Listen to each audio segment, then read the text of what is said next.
So in the last few videos, we've been discussing the idea of waves. And just to quickly recap what we've come to is a wave is essentially an organized disturbance traveling at a constant speed through a medium, right? And we looked at essentially two types. We have transverse waves, where the disturbance in the medium is perpendicular to the direction of the wave travel. So if you imagine grabbing a string, giving a little flick up and down, you're moving the string up and down, but that disturbance in the position of the string travels left to right. So the disturbance is perpendicular to the direction of the wave speed.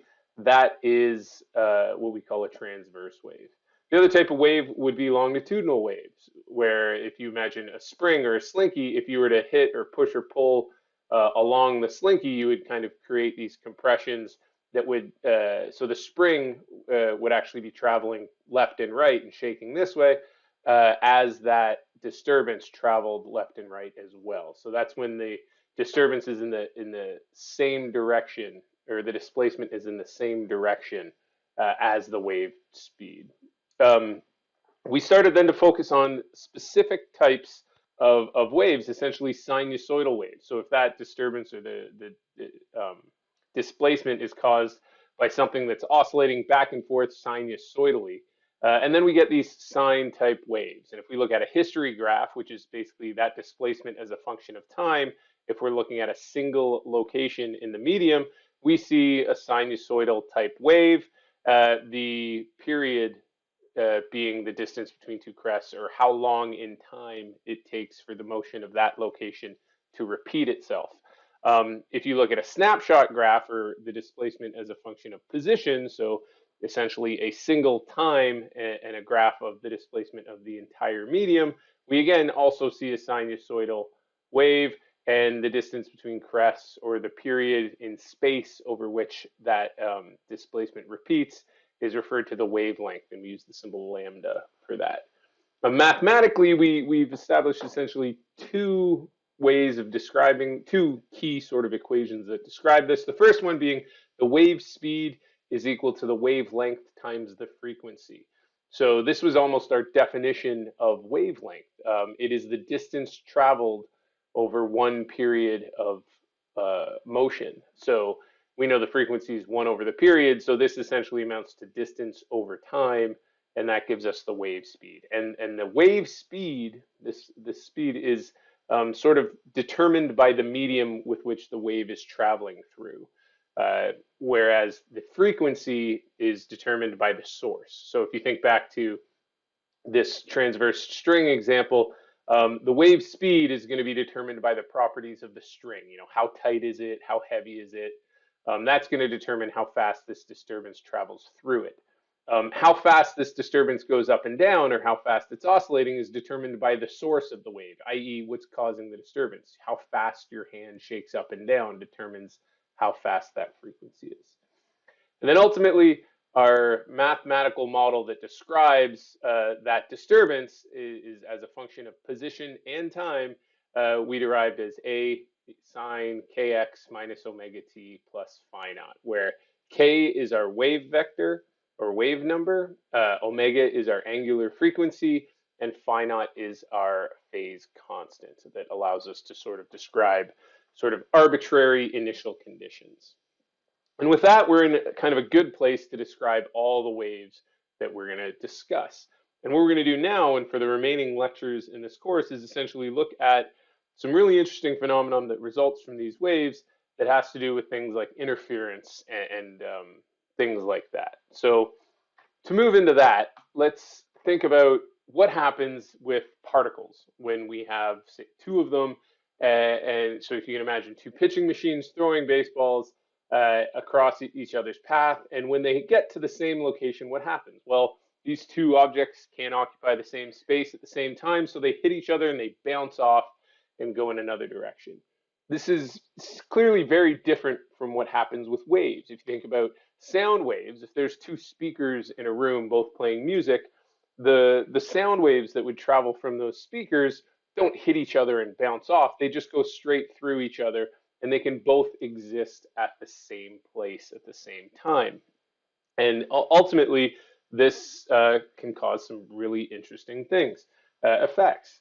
The way we sort of analyze this or look at this is with the principle of superposition, where the displacement, if there's one or two different waves, if there's more than one wave in a given medium, and we want to know the displacement of that medium at a point, it just ends up being the sum of the displacements due to each individual wave. We just take those two waves, superimpose them on each other, add them together, and we get the displacement of that medium. Similar to when we were looking at superposition of forces, when we calculated the net force on an object, we just took all the individual forces and added them together. We do the same thing with waves. What that essentially means, if we look at it, is to say we have two waves traveling on a string, this triangular pulse going to the right, this rectangular one going to the left. When they get to the same place, they simply just add them together. They go on top of each other, and you can get some weird looking displacements in that, but that's all it is. We just take these two displacements and add them together. They go straight through each other. They don't bounce off or do anything like that. And ultimately, that's how multiple waves in a single medium behave. And like I said, we are going to spend the rest of the course, really, the last few videos, going through some analysis and how to think about these things and describing some interesting effects we can see. The first one being standing waves. So you've probably all seen this. You're probably all very familiar with this. It's one of the first sort of things you see with waves. If you've ever played a stringed instrument, you've seen it. But essentially, standing waves, they're called standing waves because they actually look like they don't move. But if I have a string and I take that's tied at one end and I take it to the other and I flick it, that wave, that pulse will travel down the string and then bounce backwards along the string. So if I sit there and I continuously shake this end of the string up and down, sending that sinusoidal wave to the right, it will bounce off the end, and I'll get a wave of the same wavelength, same frequency, bouncing back to the left, and I'll have those two waves, one traveling to the right, one traveling to the left with the same frequency and amplitude, bouncing or traveling through that string at the same time. And what that leads to is when you take those two waves and add them together, do that superposition, we get this phenomenon of standing waves. So let's do that. Let's look at how we would analyze this situation. So we have a wave traveling to the right, and we'll describe that wave as d sub r is equal to, it's got some amplitude, and we're just going to use that wave model sine kx minus omega t. We're going to set the phase constant to 0 because it doesn't really affect it.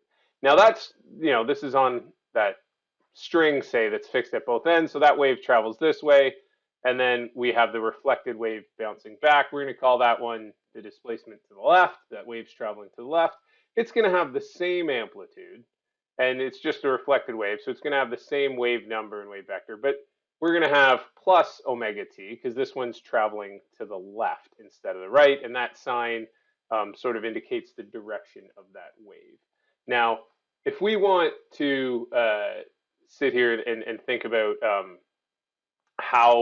what the actual displacement of that string is, the net sort of displacement, it's just going to be the displacement of those two waves added together. That was the principle of superposition that we have. So if we get that, we just, we can go through our math, sub those in, a sine kx plus omega t. We factor out that a, and we have this sine kx minus omega t, and plus this sine kx plus omega t. Now, if we remember some of our trig identities, we can actually just look it up if we want, but there's a trig identity that's sine alpha plus or minus beta. So a sine with two arguments, essentially, ends up being equal to sine alpha cosine beta plus or minus cosine alpha sine beta. And we can use that to sort of simplify both of these terms that we've written here. And if we do that, this ends up being, we have that amplitude again, and let's just write it out in some gory detail. Sine kx cosine omega t minus cosine kx sine omega t. That's this term, goes to those two. And then we do the same thing with this one, and we end up with sine kx cosine omega t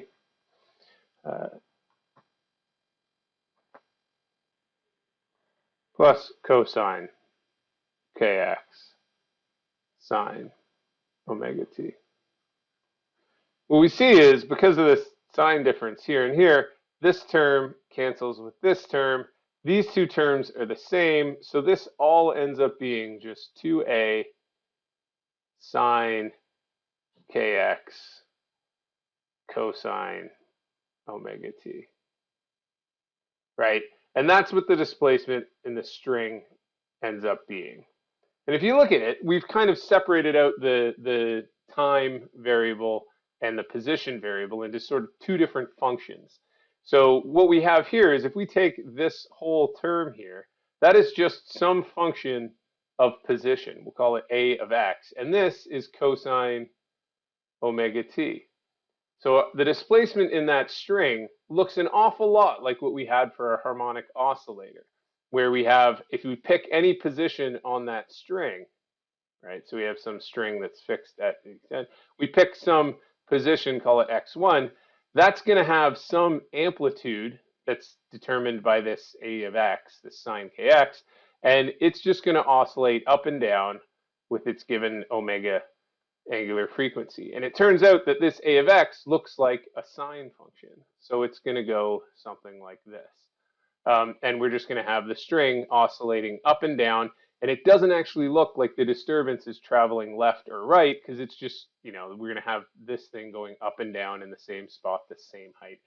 And that gives us this, what we call standing waves. That's essentially what we're looking at here. So that's what we've got. We've got waves reflecting back and forth along the same string, and we end up seeing these standing waves where at any given point in that medium, it looks just like a harmonic oscillator going back and forth with its amplitude determined by its position through this, right, where we have this sine function.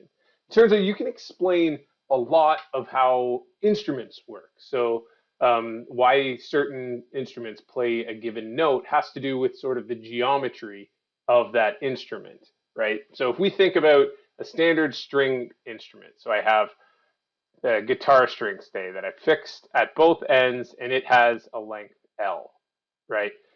Well, I know that if I pluck this string, I'm going to get that standing wave. The wave's going to travel down, it's going to reflect back. Those two waves are going to go back and forth and interfere and create that standing wave that has that amplitude as a function of x that's equal to 2 little a sine of kx, right?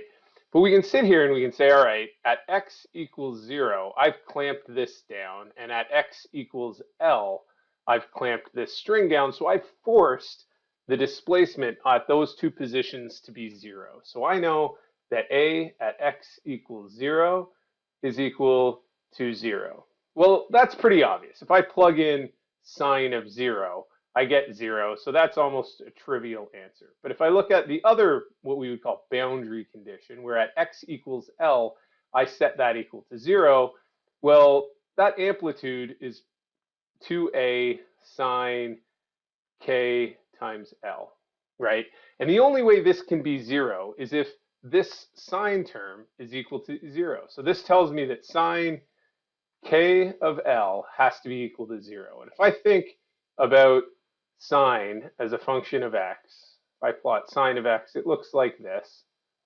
And what are its zeros? Well, at pi, 2 pi, 3 pi, if this keeps going, etc. At essentially any n times pi, at x equals n times pi, sine of x equals 0, right? So this means k times L has to be equal to n times pi, or that k is equal to n pi over L, right? And we remember that k is our wave number. That's defined as 2 pi over our wavelength, right?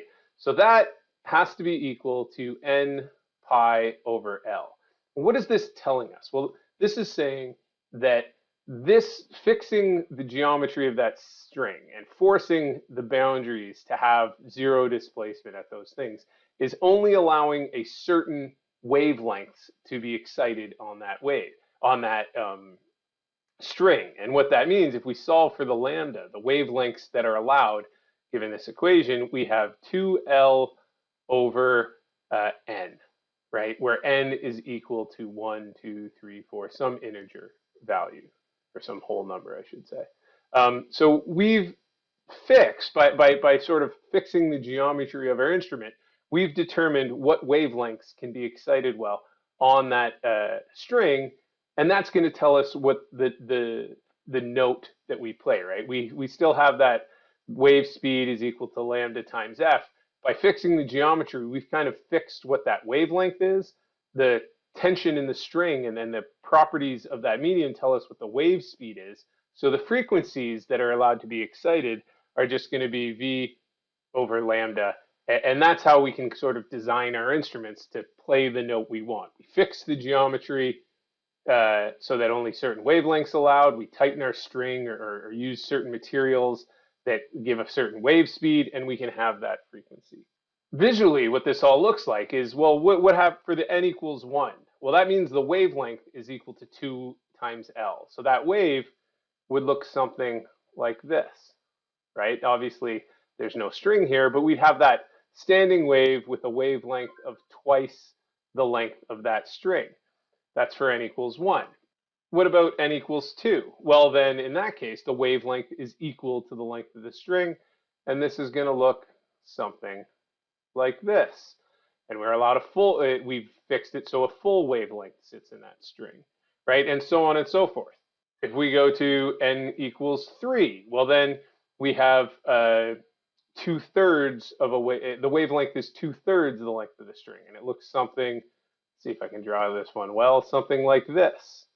But again, these are the only wavelengths that have the displacement set to 0 at those things, those nodes along the point are allowed. But those are the wavelengths that are allowed given this fixed geometry. And essentially, like I said, that's how I think of how instruments work in a lot of ways. You tune the geometry and the materials of the instrument so that only certain wavelengths are excitable on that geometry, and then you use certain materials that fix the wave speed, and that generates given notes or given frequencies that we'll hear.